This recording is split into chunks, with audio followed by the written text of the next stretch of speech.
El teniente comandante Marcus Rodríguez nunca había sentido el peso del silencio de manera tan abrumadora como en esa madrugada del 15 de marzo.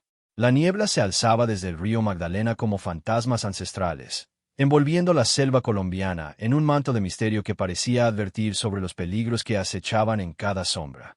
Su equipo de 8 SLS había estado navegando río arriba durante 4 horas, utilizando botes de asalto silenciosos que apenas perturbaban la superficie del agua oscura. La misión había comenzado 3 días antes en la base naval de Cartagena, cuando el almirante Thompson les había presentado los detalles de la Operación Río Verde. Un cartel de narcotraficantes liderado por un hombre conocido como el Jaguar había establecido una fortaleza en lo profundo de la selva, desde donde coordinaba el tráfico de cocaína hacia Estados Unidos. La inteligencia indicaba que mantenía rehenes estadounidenses, incluyendo a 2 agentes de la DEA y un periodista que había estado investigando las conexiones del cartel con funcionarios corruptos del gobierno. Rodríguez observó a sus hombres mientras se aproximaban al punto de inserción. El sargento primero Johnson, su francotirador principal, verificaba una vez más su rifle Barrett M82A1, asegurándose de que cada componente estuviera perfectamente calibrado. A su lado, el especialista Martínez revisaba los explosivos C4 que utilizarían para crear diversiones en caso de que necesitaran una ruta de escape alternativa. El equipo completo incluía al sargento Williams, experto en comunicaciones, al cabo Thompson, especialista en demoliciones, al soldado Davis, médico de combate, al soldado Chen, operador de drones, y al soldado García, especialista en infiltración urbana. La información de inteligencia había sido proporcionada por un informante local conocido como el Colibrí, quien había logrado infiltrarse en las operaciones del cartel durante varios meses. Según sus reportes, la fortaleza estaba ubicada en una isla artificial creada en medio del río, rodeada de manglares densos que proporcionaban camuflaje natural pero también múltiples puntos de emboscada. El complejo incluía una casa principal de 3 pisos construida con concreto reforzado, varios edificios auxiliares para el procesamiento de drogas y una pista de aterrizaje improvisada para avionetas de carga. Mientras navegaban, Rodríguez repasaba mentalmente cada aspecto del plan de ataque. Habían estudiado fotografías satelitales durante horas, memorizando cada estructura, cada camino, cada posible posición defensiva. El plan era relativamente simple en concepto pero extremadamente complejo en ejecución. Insertarse silenciosamente antes del amanecer, neutralizar a los centinelas exteriores, localizar y rescatar a los rehenes, y exfiltrar antes de que las fuerzas de refuerzo del cartel pudieran responder. El río se estrechaba a medida que se adentraban en territorio controlado por el cartel. Las orillas estaban cubiertas de vegetación densa que parecía impenetrable, creando un corredor natural que podía convertirse fácilmente en una trampa mortal. Rodríguez sabía que el Jaguar no había logrado mantener su imperio criminal durante una década siendo descuidado. El hombre era conocido por su paranoia extrema y su crueldad legendaria, características que lo habían mantenido un paso adelante de las autoridades durante años. La primera señal de que algo estaba mal llegó cuando Johnson, que estaba monitoreando el área con un telescopio térmico, susurró a través del comunicador: «Comandante, detecto múltiples firmas de calor en posiciones elevadas a ambos lados del río. Parecen estar esperándonos». Rodríguez sintió que su estómago se contraía. La misión había sido clasificada al más alto nivel, y solo un puñado de personas tenía conocimiento de los detalles específicos. Sin embargo, decidió continuar. Habían llegado demasiado lejos para retroceder, y los rehenes dependían de ellos. Ordenó al equipo que se preparara para un posible contacto hostil, pero que mantuviera el sigilo hasta que fuera absolutamente necesario revelar su posición. Los botes continuaron avanzando río arriba, con cada seal preparado para responder a la primera señal de ataque enemigo. La trampa se activó cuando estaban a menos de 1 kilómetro de la isla objetivo. Una explosión masiva iluminó la noche como si fuera pleno día, y Rodríguez sintió que su bote se alzaba del agua debido a la onda expansiva. Una mina acuática había sido detonada remotamente, probablemente activada por sensores de movimiento que habían detectado su aproximación. El estruendo del explosivo se mezcló inmediatamente con el sonido de armas automáticas que comenzaron a disparar desde posiciones ocultas en ambas orillas del río. «¡Emboscada! ¡Emboscada!», gritó Williams a través del radio mientras las balas comenzaron a silbar sobre sus cabezas. Rodríguez vio cómo el segundo bote, que transportaba a Chen y García, recibía múltiples impactos y comenzaba a hundirse. Los dos SLS lograron saltar al agua justo antes de que el bote se sumergiera completamente, pero ahora estaban expuestos en medio del río mientras las ametralladoras enemigas creaban un patrón mortal de fuego cruzado. Johnson intentó localizar las posiciones enemigas para proporcionar fuego de contrabatería, pero la oscuridad y el humo de las explosiones hacían imposible identificar objetivos específicos. Martínez lanzó granadas de humo para crear una cortina de camuflaje, pero el viento dispersó la cobertura antes de que pudiera ser efectiva. Thompson intentó maniobrar su bote hacia la orilla norte para establecer una cabeza de playa, pero una RPG impactó el agua a solo metros de distancia, creando una columna de agua y metralla que dañó el motor. Rodríguez comprendió que estaban en una situación desesperada. El enemigo había convertido ese tramo del río en una zona de muerte, con campos de fuego superpuestos que hacían imposible cualquier movimiento. Peor aún, podía escuchar el sonido distante de motores de lancha rápidas aproximándose desde río abajo. El jaguar había preparado una trampa perfecta, y ellos habían caído directamente en ella. Williams, necesito comunicación con la base. Solicita extracción de emergencia, ordenó Rodríguez mientras devolvía el fuego hacia las posiciones enemigas apenas visibles. Sin embargo, la respuesta de Williams fue desalentadora. Comandante, las comunicaciones están siendo interferidas. No puedo establecer contacto con el exterior. Davis, el médico de combate, había logrado nadar hasta Chen, quien había resultado herido por metralla en el brazo derecho. Mientras tanto, García intentaba alcanzar la orilla sur, nadando bajo el agua para evitar el fuego enemigo.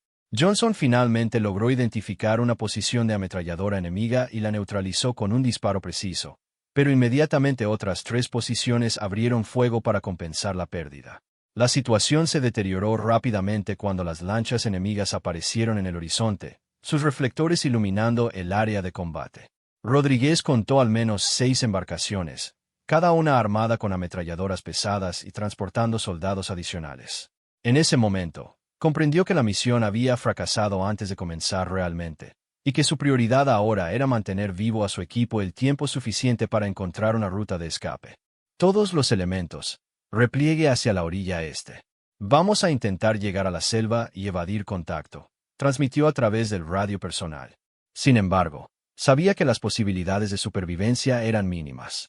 El enemigo controlaba el río, tenía superioridad numérica abrumadora, y conocía el terreno mejor que ellos. Mientras los SLS intentaban desesperadamente llegar a la cobertura de la vegetación ribereña, Rodríguez no podía dejar de pensar en cómo el cartel había obtenido información tan detallada sobre su misión.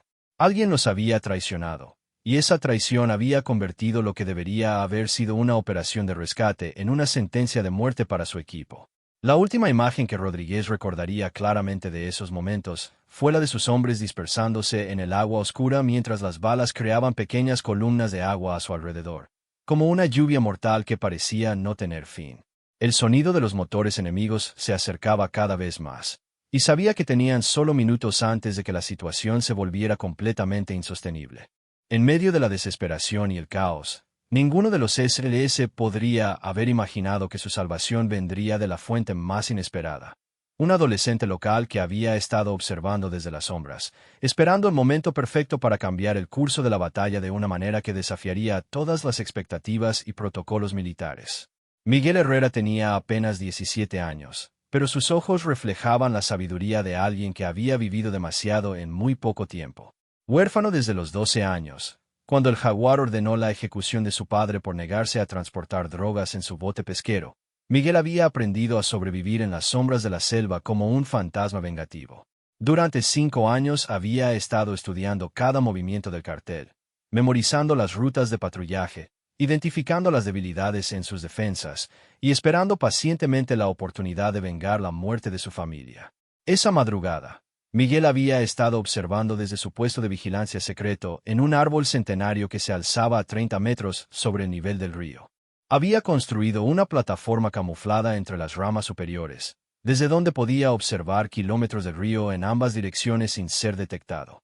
Cuando vio los botes de los estadounidenses aproximándose silenciosamente, inmediatamente comprendió que estaba navegando hacia una trampa mortal. El joven había aprendido a usar armas de fuego a los 13 años, cuando encontró un rifle de francotirador abandonado después de una batalla entre carteles rivales. Durante años había practicado en secreto, utilizando mangos y cocos como objetivos, desarrollando una precisión que rivalizaba con la de francotiradores militares profesionales. Su arma era un rifle Remington 700 que había modificado personalmente, equipado con una mira telescópica que había obtenido de mercado negro y que había calibrado con paciencia obsesiva. Desde su posición elevada, Miguel podía ver perfectamente el despliegue de las fuerzas del cartel. Conocía a cada uno de los sicarios por nombre, sabía sus horarios, sus debilidades, y más importante, sabía exactamente cómo pensaban.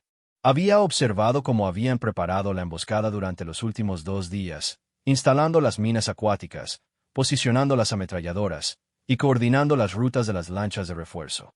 Cuando comenzó la batalla, Miguel tomó una decisión que cambiaría el curso de los eventos. En lugar de mantenerse oculto como había hecho durante años, decidió intervenir. No lo hacía por patriotismo hacia Estados Unidos, ni por simpatía hacia los soldados extranjeros. Lo hacía porque cualquier enemigo del cartel era automáticamente su aliado, y porque veía en esos soldados la oportunidad de infligir un daño significativo a la organización que había destruido su vida. Su primer disparo fue perfectamente calculado.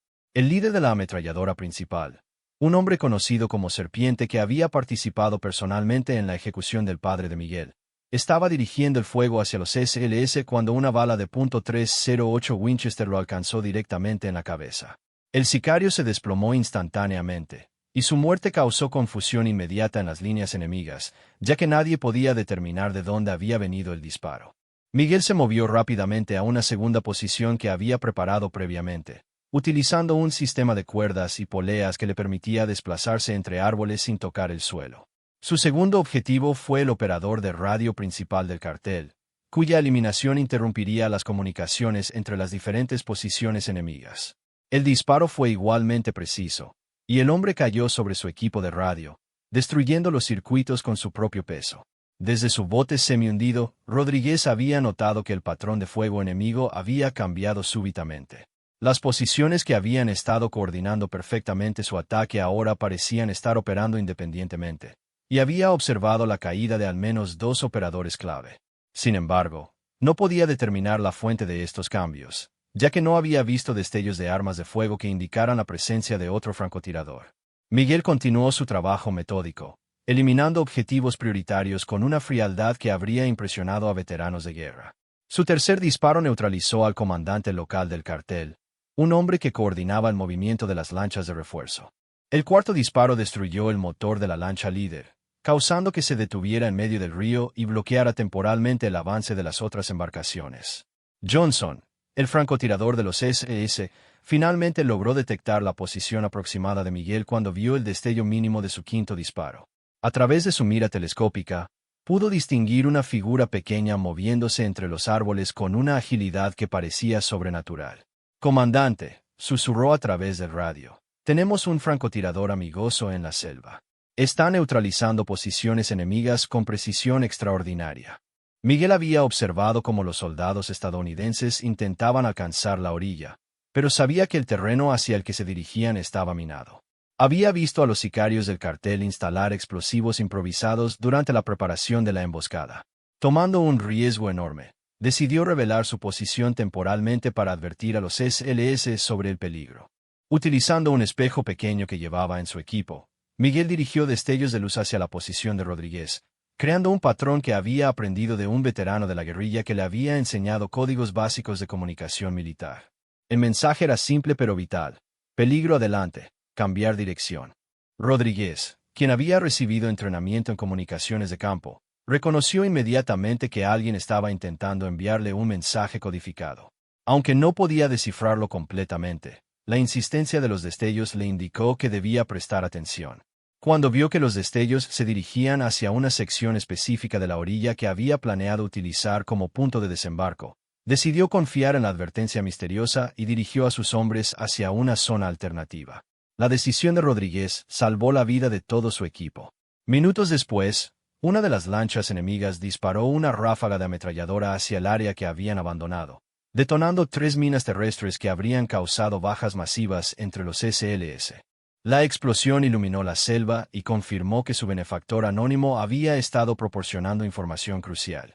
Miguel continuó proporcionando apoyo de francotirador, pero ahora comenzó a implementar la segunda fase de su plan personal. Conocía la ubicación de un depósito de combustible que el cartel mantenía cerca de la orilla para abastecer sus lanchas. Utilizando una técnica que había perfeccionado durante años de sabotaje menor, logró infiltrarse hasta el depósito y colocar una carga explosiva improvisada fabricada con fertilizante y diésel. La explosión del depósito de combustible cambió completamente la dinámica de la batalla. Las llamas se alzaron a más de 50 metros de altura, iluminando toda el área y causando pánico entre los sicarios del cartel.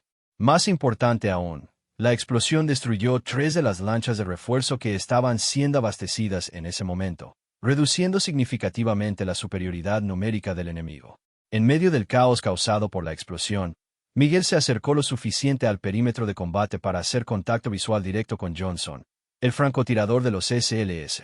Utilizando gestos de mano que había aprendido observando videos militares en Internet durante sus visitas secretas al pueblo más cercano, Miguel indicó rutas de escape seguras y posiciones enemigas que permanecían activas. Johnson transmitió la información a Rodríguez, quien ahora comenzaba a comprender que tenían un aliado local extraordinariamente capaz. «Comandante», informó Johnson, «nuestro francotirador amigoso parece ser un local, probablemente un adolescente basándome en su tamaño. Conoce el terreno perfectamente y está proporcionando inteligencia táctica en tiempo real». Rodríguez tomó la decisión de confiar completamente en su benefactor misterioso. Ordenó a su equipo que siguiera las rutas indicadas por el joven francotirador, y gradualmente los SLS comenzaron a reagruparse en una posición más defendible que Miguel había identificado. Una formación rocosa natural que proporcionaba cobertura contra el fuego enemigo y múltiples rutas de escape. Mientras los SLS se movían hacia la nueva posición, Miguel continuó eliminando amenazas específicas. Su octavo disparo neutralizó a un lanzagranadas enemigo que se había posicionado para atacar la roca donde los estadounidenses estaban refugiándose. Su noveno disparo destruyó un reflector que estaba siendo utilizado para iluminar las posiciones de los SLS. Sin embargo, Miguel sabía que la batalla estaba lejos de terminar. Podía escuchar el sonido de helicópteros aproximándose desde la dirección de la fortaleza principal del cartel, y sabía que el Jaguar estaba enviando refuerzos masivos para asegurar que ninguno de los intrusos escapara con vida. El verdadero desafío estaba solo comenzando, y tanto los SLS como su joven aliado necesitarían utilizar toda su habilidad y determinación para sobrevivir a lo que se avecinaba. El encuentro había transformado a Miguel de un observador silencioso en un participante activo en el conflicto que había definido su vida durante los últimos 5 años.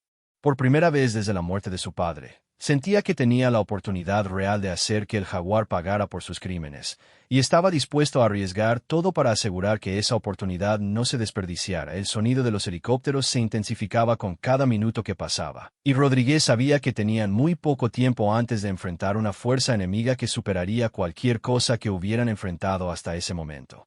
Desde su posición entre las rocas, podía ver las luces de al menos 4 aeronaves aproximándose, probablemente transportando entre 40 y 50 sicarios adicionales del cartel.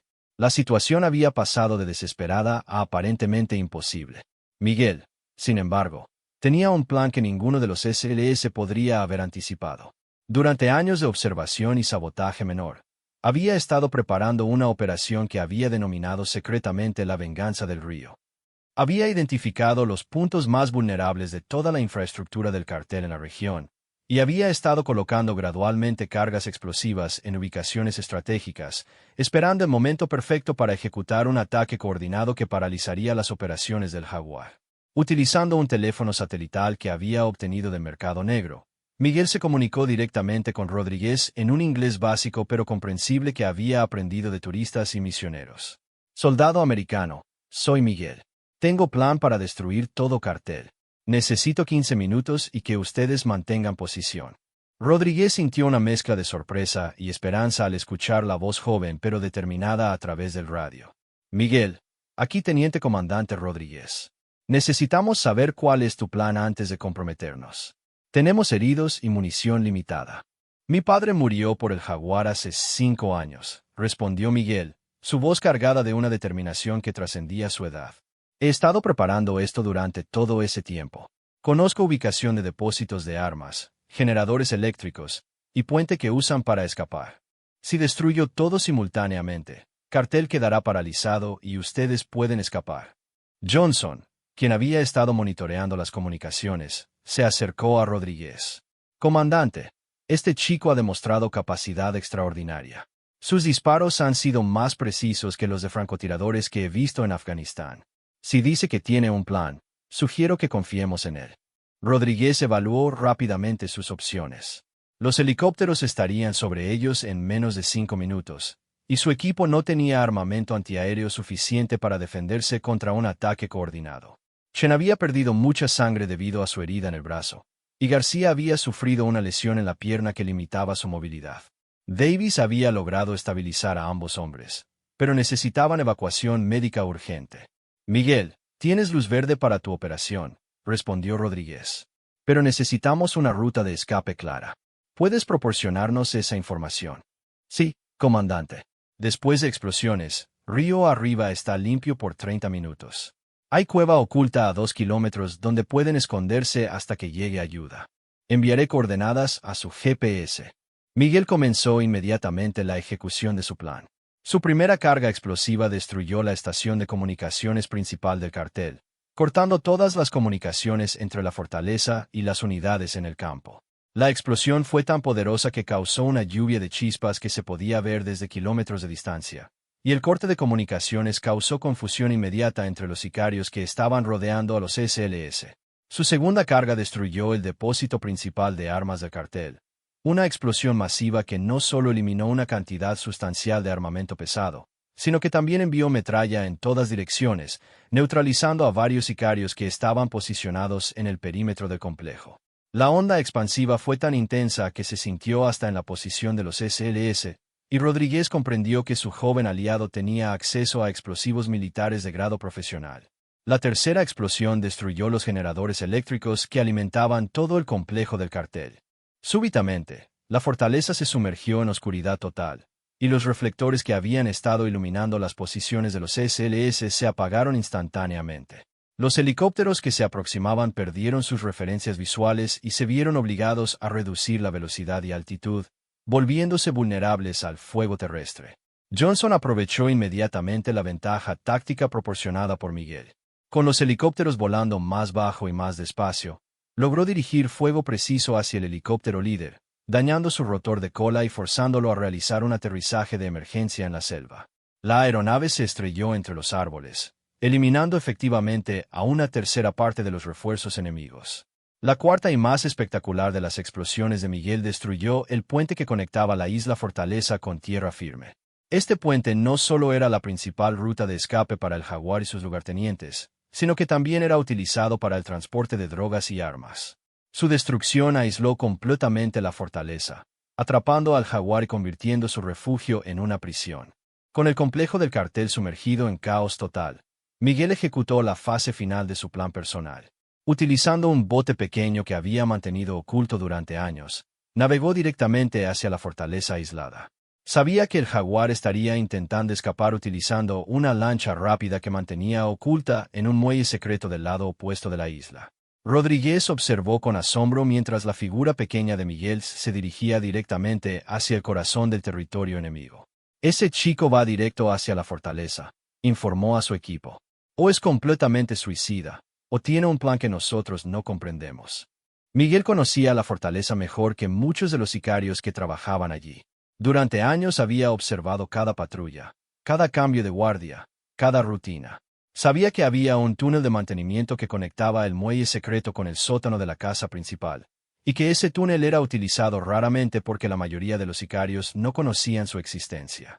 Infiltrándose a través del túnel, Miguel llegó directamente al centro de comunicaciones de respaldo del Jaguar. El líder del cartel estaba intentando desesperadamente restablecer contacto con sus fuerzas dispersas cuando Miguel apareció silenciosamente detrás de él. Por primera vez en 5 años, el joven estaba frente a frente con el hombre que había ordenado la ejecución de su padre. «¿Recuerdas a Roberto Herrera?», preguntó Miguel, manteniendo su rifle apuntado directamente al pecho del Jaguar. «Era mi padre. Lo mataste porque se negó a transportar tus drogas». El Jaguar, un hombre de 50 años con cicatrices que contaban la historia de décadas de violencia, reconoció inmediatamente al joven. Había estado esperando este momento durante años, sabiendo que el hijo de Roberto eventualmente buscaría venganza. «Eres igualito a tu padre», dijo con una sonrisa cruel. Y vas a terminar igual que él. Miguel mantuvo la calma que había desarrollado durante años de planificación. No, el jaguar. Hoy termina todo. Tu imperio, tu reinado de terror, y tu vida. Sin embargo, Miguel no ejecutó inmediatamente al jaguar. En cambio, lo forzó a caminar hasta el centro de la fortaleza, donde activó una transmisión de radio que fue captada por autoridades en 3 países.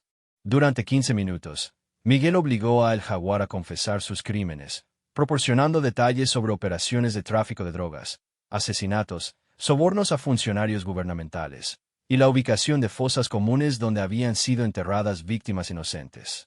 La confesión grabada se convertiría posteriormente en evidencia crucial para desmantelar toda la red internacional del cartel. Nombres de colaboradores, rutas de tráfico, cuentas bancarias y conexiones políticas fueron revelados en una transmisión que fue monitoreada por agencias de inteligencia de múltiples países. Solo después de completar la confesión, Miguel permitió que el jaguar intentara escapar. El líder del cartel corrió hacia el muelle secreto, donde efectivamente tenía una lancha rápida esperando.